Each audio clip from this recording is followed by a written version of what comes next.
white in Costa Rica, right? I'm a white person, but in the US, I'm a person of color. So it's been strange. The times that I've lived in the US, I've been treated as a person of color and have lived uh, race discrimination very strongly. I went to study at the University of Alabama in Montgomery, and I was, told not to sit with the white people and not to socialize with white people. So that really made me conscious of how racism is such a strong part of this patriarchal system that we live in.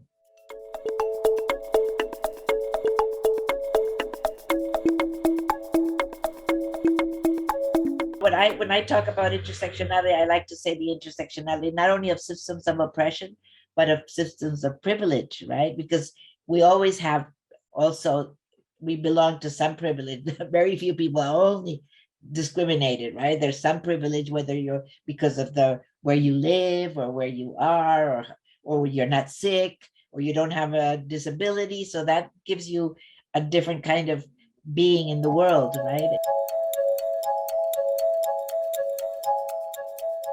I was born into a very powerful family, economically and politically, and of course, with all my being a feminist and a lesbian, I've been kicked out of the family. In one way, it's made me, more discriminated because I don't have the backing of my family, but at the same time, it makes me stronger and being able to really talk to more people and be more seen more as part of them than just being this upper class kid.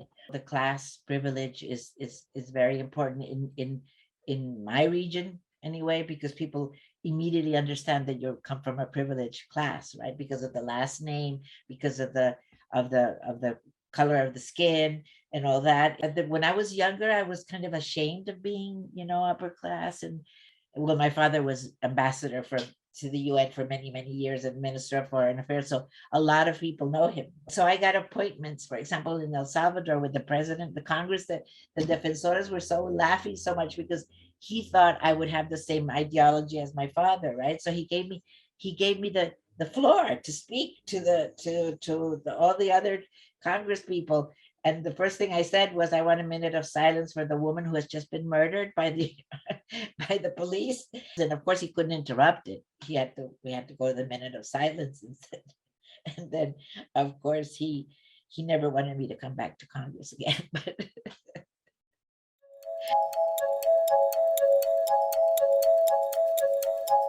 for women, aging is even more difficult than for men, right? As with almost everything else. But older women are seen as almost invisible. We don't exist. There aren't any policies for women.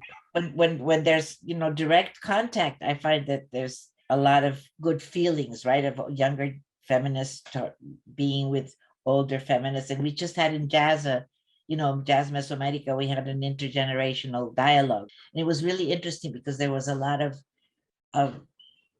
of respect for older women, and at the same time also telling us, well, but you don't know a lot of the things that we know, because when you were young, things were different. So being young now is different than being young when you were young. And I hadn't thought of that, but it is true, right? It is true that it's so different.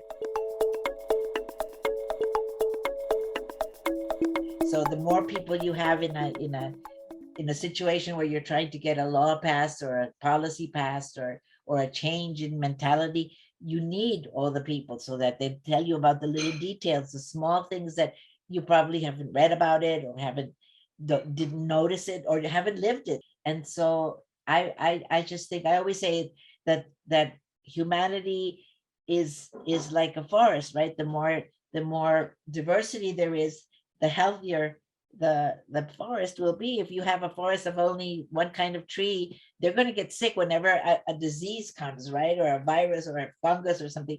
But if you have diversity, you will have people giving each other, strength. You have to remember that the diversity is richness, right?